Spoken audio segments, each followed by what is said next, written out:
নমস্কার, আমি তনুশ্রী আর তনুশ্রী হোম কিচেনে সবাইকে স্বাগত। আজ রয়েছে ডিম ফুলকপি দিয়ে দুটো নতুন ধরনের স্বাদ বদলের রেসিপি, যেটা আশা করছি সকলের ভালো লাগবে। প্রথমে যে রেসিপিটা হবে সেটা হচ্ছে মেথি মালাই এগ বা মেথি মালাই আন্ডা। এর জন্য নর্মাল আমরা যেভাবে ডিমের পোচ করি, অল্প একটু তেল দেবো ফ্রাই প্যানে, তারপর একটা কাঁচা ডিম ফাটিয়ে দিয়ে দেবো। ওপরে একটু নুন ছড়িয়ে দিয়েছি, ধনে পাতা কুচি আর পেঁয়াজ পাতা অল্প করে ছড়িয়ে হালকা করে 1 মিনিট ভেজে নিয়ে 2 পিঠ একটু হালকা করে সেকে তো ডিমের পোচগুলো একটা একটা করে নেব। তো আমি এখানে 4টে ডিমের পোচ বানিয়ে নিয়েছি। এরপর গ্রেভিটা বানিয়ে নিতে হবে। এর জন্য 2 চা চামচ দিয়েছি সাদা তেল, 2 চা চামচ দেবো বাটার। পুরোটা সাদা তেলে বা পুরোটাই বাটারে রান্না করতে পারো, ভীষণই ভালো হবে। এরপর ক্রাশ করা কিছু মশলা দিয়েছি।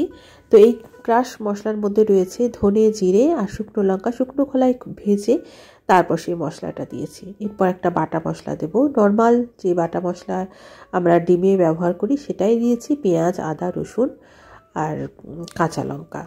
বাটা মশলার উপকরণগুলো ভিডিওর উপরে দেওয়া থাকছে, একটুখানি খেয়াল করে দেখে নিতে পারো।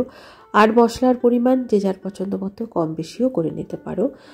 তো আজকের রেসিপি যেহেতু স্বাদ বদলের ভিন্ন স্বাদের রেসিপি, এর জন্য আমি একটা মশলা করে নিয়েছি। কাজু দিয়েছি মিক্সির জারে 5-6টা, আর দই দিয়েছি 2-3 চামচ। সেটা মিক্সিতে মিহি করে পেস্ট করে মশলা কষাচ্ছিলাম যে পেঁয়াজ রসুনের পেস্ট, তার উপর দিয়ে ভালো করে কষিয়ে নিতে হবে।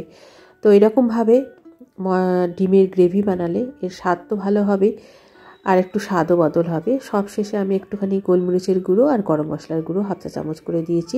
আর এই সময় আমি দিয়ে দিয়েছি স্বাদ মতো লবণ, সামান্য চিনি আর উষ্ণ গরম জল দিয়েছি গ্রেভির জন্য 1/2 কাপ মতো। একটু ঘনই হবে এই রেসিপিটা।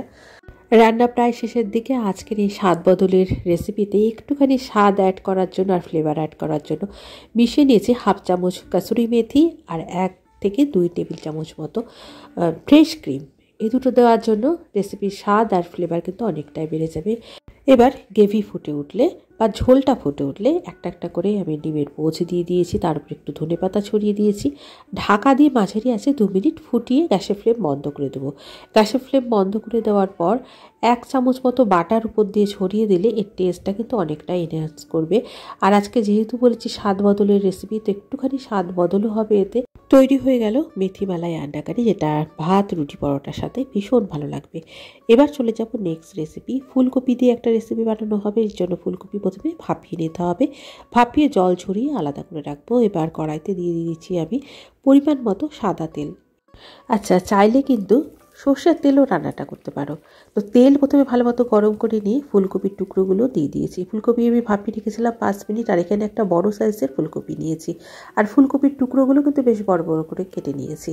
ফুলকপিতে হালকা কালার ধরলে আমি একটু নুন অ্যাড করে নিয়েছি। আমি প্রথমে নুন অ্যাড করিনি, যাতে ফুলকপি ভেঙে না যায়, গলেও যেতে পারে ফুলকপি, এর জন্য। তো ফুলকপিগুলো ভাজা হয়ে গেছে, খুব ভালো মতো ব্রাউন কালার চলে এসছে।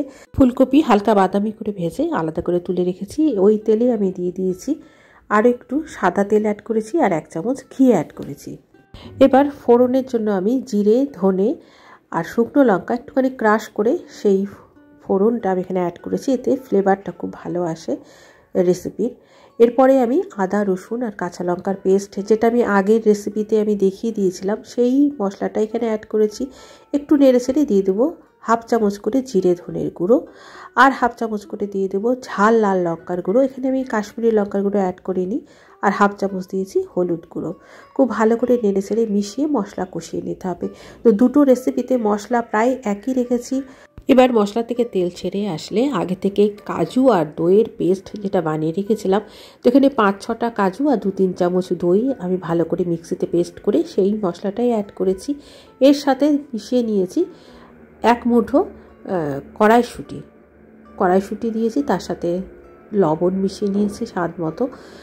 দই আর কাজু পেস্ট দেওয়ার পর একটু লাগাতার নেড়ে চেড়ে একটুখানি কষিয়ে নিতে হবে। তেল ছেড়ে আসলে আগে থেকে ভেজে রাখা ফুলকপির টুকরোগুলো দিয়ে আরও একবার ঢাকা দিয়ে দেবো। ঢাকা দিয়ে মিনিট 5 রেখে দেবো, যাতে সবজির সাথে মশলাটা খুব ভালো মতো মজে যায়। এবার সব শেষে এবার রান্নাটা প্রায় শেষের দিকে এবার ফ্লেভারের জন্য অ্যাড করেছি গোলমরিচ আর গরম মশলার গুঁড়ো 1/2 চামচ করে, ফ্রেশ ক্রিম দিয়েছি। যেহেতু আজকের রেসিপিটা একটুখানি অন্য ধরনের, অন্য একটু ফ্লেভারের রেসিপি হচ্ছে, এর জন্য ফ্রেশ ক্রিম আর একটুখানি চিনি দিয়েছি। একটু মিষ্টির দিকে রেসিপিটা হলে বেশি ভালো হয়। সব শেষে স্বাদের জন্য অ্যাড করেছি 1/2 চামচ মতো ঘি দিয়ে একটুখানি কাসুরি মেথি অ্যাড করেছি, যেহেতু আজকে রান্নাটা একটু অন্য ধরনের, অন্য ফ্লেভারের তৈরি হচ্ছে। ধনেপাতা অ্যাড করেছি 2-3 চামচ, দিয়ে ঢাকা দিয়ে 2 মিনিট ফুটিয়ে গ্যাসের ফ্লেম বন্ধ করে দিলেই একদম অন্য স্বাদের, অন্য ফ্লেভারের রেসিপি একদম তৈরি। তো আজকের এই ফুলকপির রেসিপি কিন্তু একটু হলেও অন্যরকম যদি মনে হয় তবে লাইক করে পাশে থাকবে। তো বন্ধুরা, দেখে নিলে কত সহজেই তৈরি হয়ে গেল গোবি বাটার মেথি মালাই। তো আজ এই পর্যন্ত, আবার চলে আসবো নতুন কোনো ফ্লেভার নিয়ে। আজকের রেসিপি দুটো যদি ভালো লেগে থাকে তবে অবশ্যই লাইক করে পাশে থাকবে। আজকে কোনো নতুন বন্ধু থাকলে সাবস্ক্রাইব করে রেখো। সকলে ভালো থেকো, ধন্যবাদ।